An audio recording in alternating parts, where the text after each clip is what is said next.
Hi guys, it's Colette. I just thought I'd nip on and give you some thoughts on where we are with maybe the pandemic, etc. And I had a conversation with someone very close last night, and we discussed some things. And in the middle of it, I felt that I was more accessing my higher self than my kind of normal self. And when I went back and looked at the conversation, there was some bits I think would benefit us all, including myself. Now, this is called Be the Revenant in Times of Crisis. Now, those that have never seen the Revenant film, oh, what a dirty phone. It was a fantastic film with Leonardo DiCaprio, I think. And I mean, apart from the lesson in it, the scenery was to die for. Everything was expansive and beautiful. But I want to read the quote from The Revenant, and I want you to listen to it, and I want you to know that we're all the Revenant. We all have this inside us because we're human and we have human spirit within us. So the quote is, "As long as you can still grab a breath, you fight, you breathe, keep breathing."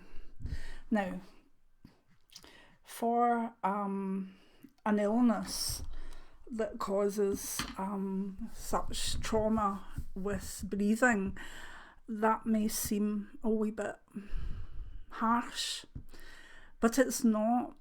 Because those people that are actually having trouble with it are using that energy within them to try and keep breathing. So in a way, this quote is really honouring them too. So a lot of us at the moment are on lockdown.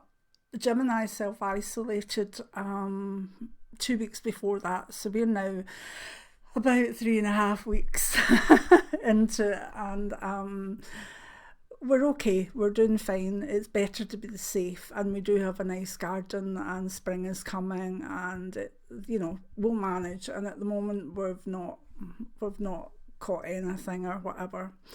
The world is locking down or practicing social distancing, and that's a good thing, because that is the best chance we've got, in my opinion, to flatten the curve of so that our health services and our people on the front line can cope with the rate that the virus is coming in at.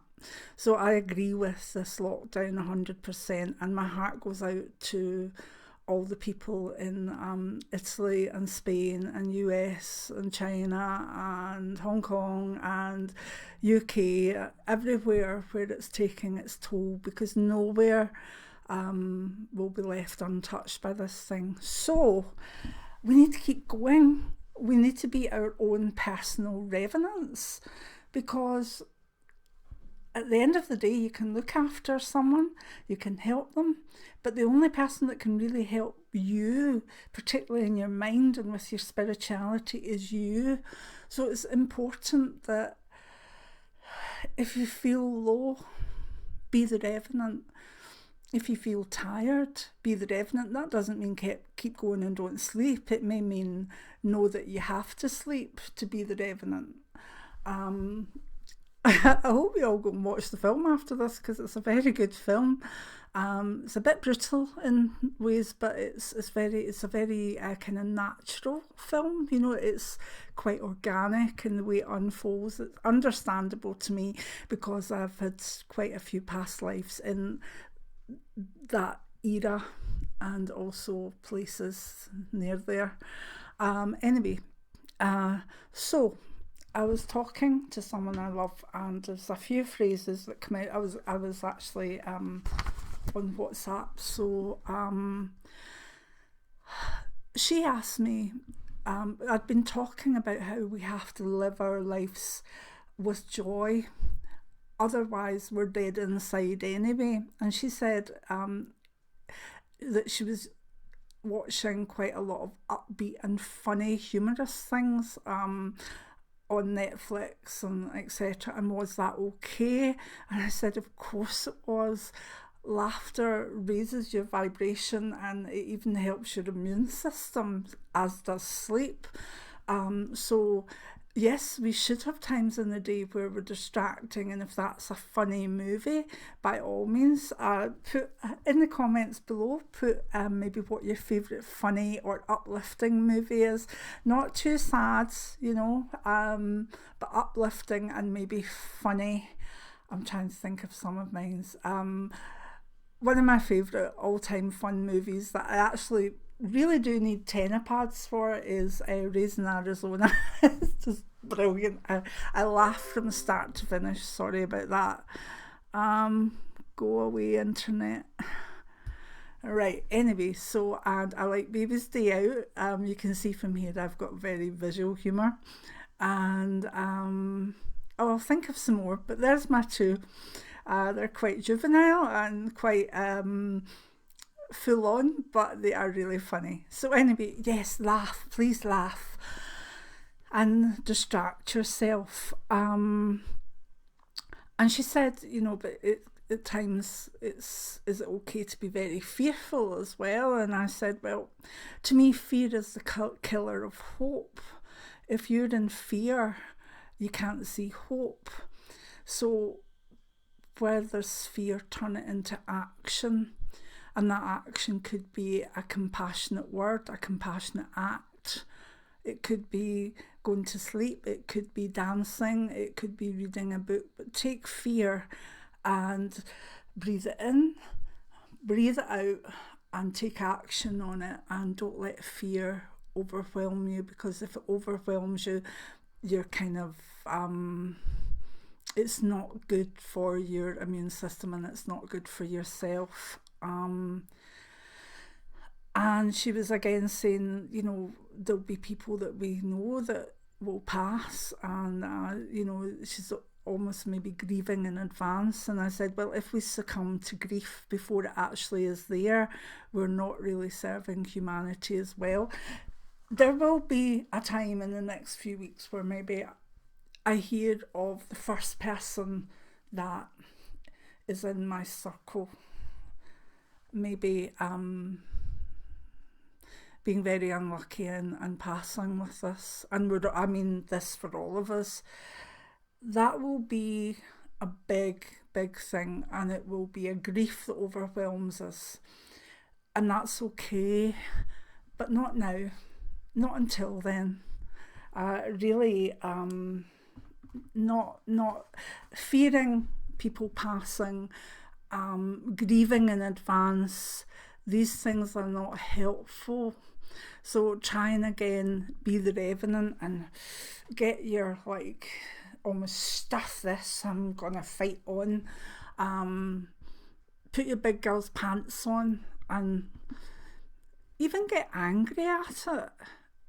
Even angry. I'm quite angry at the politicians that maybe haven't done their jobs properly, and I'm furious at some others. And there's a few friends that have said, well, I want to be love and light with this. I'm not going to deal with negativity. And I'm like, well, that's fine. That's really good. That's good. But I feel I feel human, and yes, most of my days are a walking prayer anyway, continually seeing beauty, balance and harmony, trying to be there in the moment, loving, compassion, trying to get back to people on all these emails.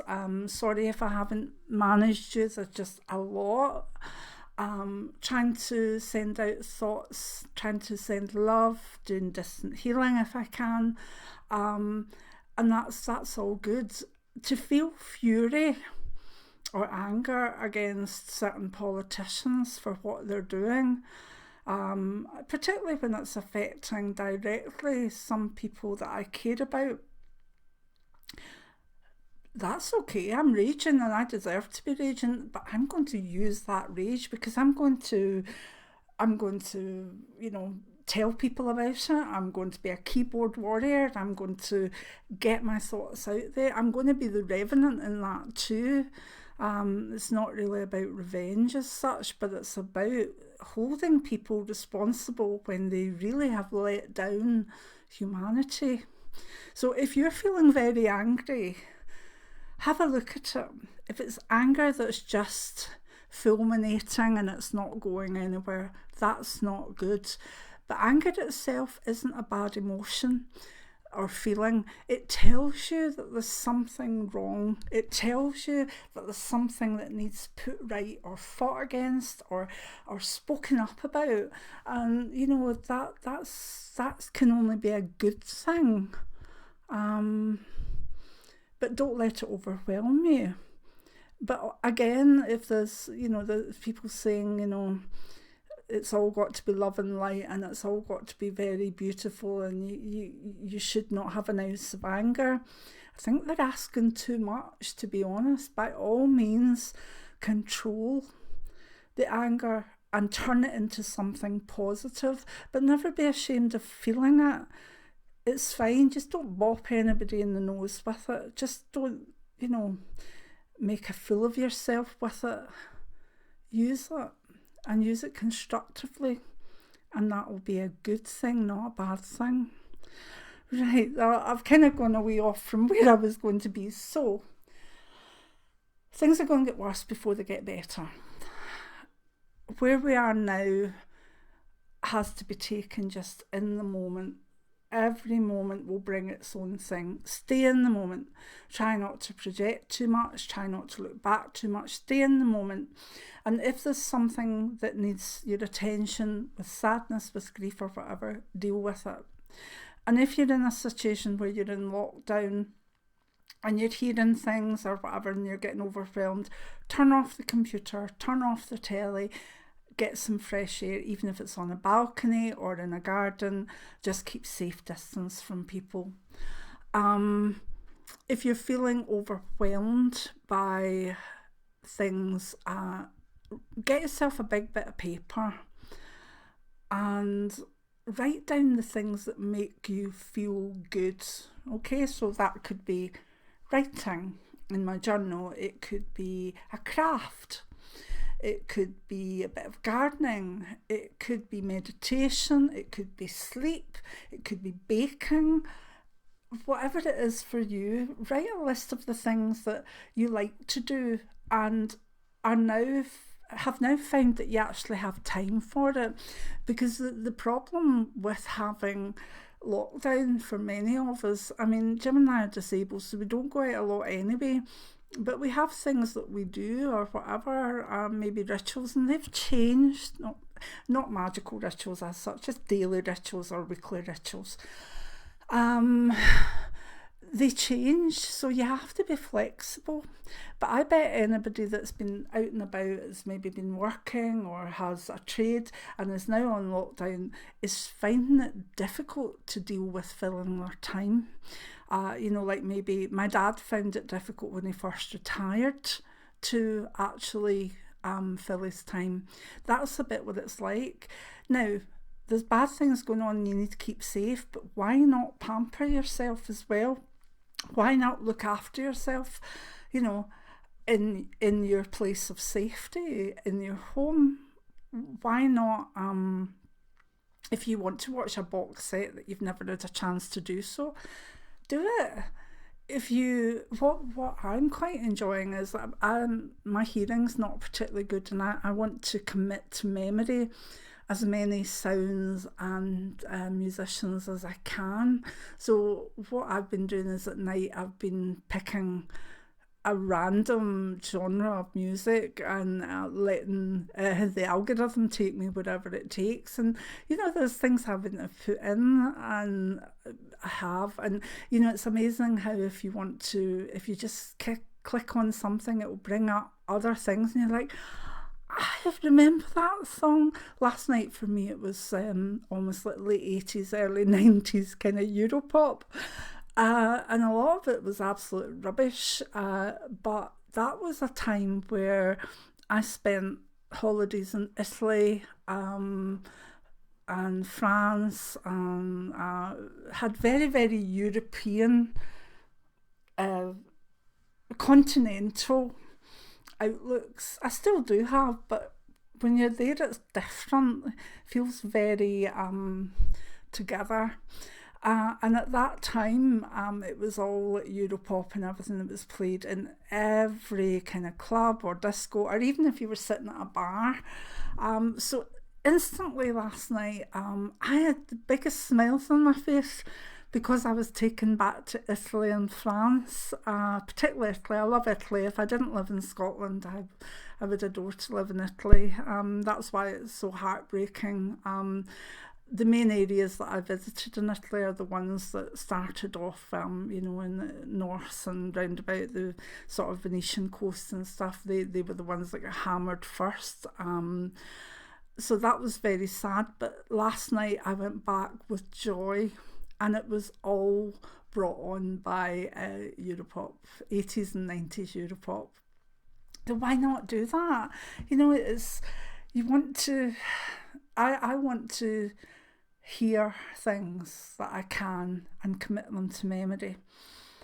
And I don't want it to be all the stuff that's in my head anyway, because I can bring up a tune, a memory of a tune, very easily in my head. It's just something I do. I do it with photographs. I do it with good events. I literally step back and almost take pictures in my head and then commit them to memory. I keep thinking of them every night for 2 weeks, and before I know it, I've got almost like I can click into that memory. It's just something I've always done.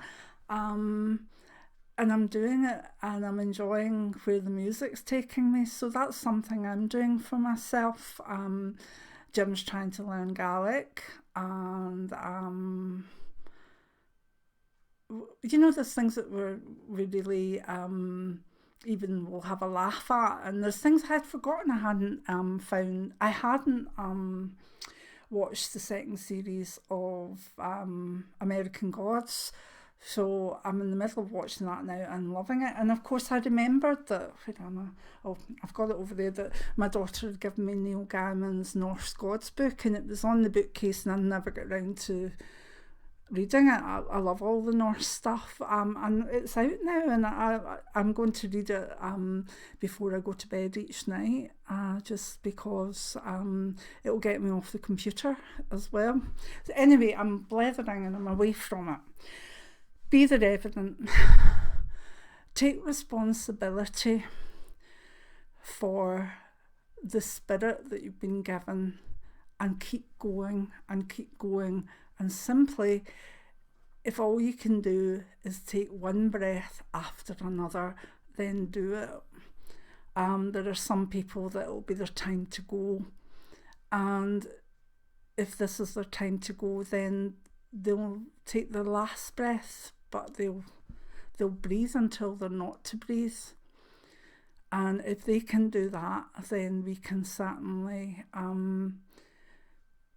breathe. And also with that, try some breathing exercises. They might help your chest expand a wee bit. Those of you like me, I've only got about some like 250, 300 mils lung capacity. So I would dread getting this thing because I've got that I've got that problem already. So breathe, do some breathing exercises and try and expand your lung capacity. Sit up straight. Right, I'm away off what I was meaning to say, but I think I've given you some of the key phrases that I wanted to put on. Be happy when you can be happy. Be sad when you need to be sad. Don't overthink things. Don't allow yourself to go into the pits of darkness. If you're depressed and you've got anxiety and that's a medical condition, try and reach out and get help. Take your meds, but don't be nihilist, because I'm seeing more and more reports of wonderful human beings stepping up to the plate and doing things that we would never expect from them. There's people volunteering to go back and nurse and be pharmacists and whatever that are well retired. There's people that are opening their restaurants to people so that they can eat. There's even one woman on my Twitter who is making masks, and she's just really hand sewing them, and she's just giving them away to nurses and stuff. And she might think that's a little thing, but it's not. It could save someone's life, and also it's the thought behind it. Every time somebody thinks of doing something good and then follows through on it, but even that initial thought gives out a cleaner, higher vibration to the universe. Every time you think a compassionate thought, every time you do a compassionate deed, it lifts up this energy, and that's what we're needing to do. So I'll probably go off and think, well, I blethered a lot there, but there's this is mainly for the people that are following me. I don't expect, if this is your first time here, welcome. And I hope you'll subscribe and stay. But I think this will be my goldie oldies one, especially if you've lasted to this time in the video. And I'd just like to say, be safe. Do what you're told with self-isolation or washing your hands or whatever. And keep as healthy and sane as possible. And remember, spiritually, this could be the time where you find that you move off the plateau if you've been stuck. It's the time where we could surround ourselves with spiritual things that we wanted to do. I've been naturally drawn to my labradorite crystal and also my blue fluorite. I don't know if you can see that one. Yeah, that's lovely. So for some reason, I'm keeping these close to me just now. That labradorite's absolutely stunning, isn't it? I adore it. So if you've got a crystal that you're drawn to at this time, you could maybe put it in the description box. If you are a crystal healer and you know some crystals that are very good to strengthen our determination and also for the chest, you could maybe let us know down there. Join in, talk to one another. Let's take all the advice we can on this and make sure that we get through it. So I love you all. I'll try and even do some live streams as time goes on. And I wish you all good health and safety. Many blessings now. Bye.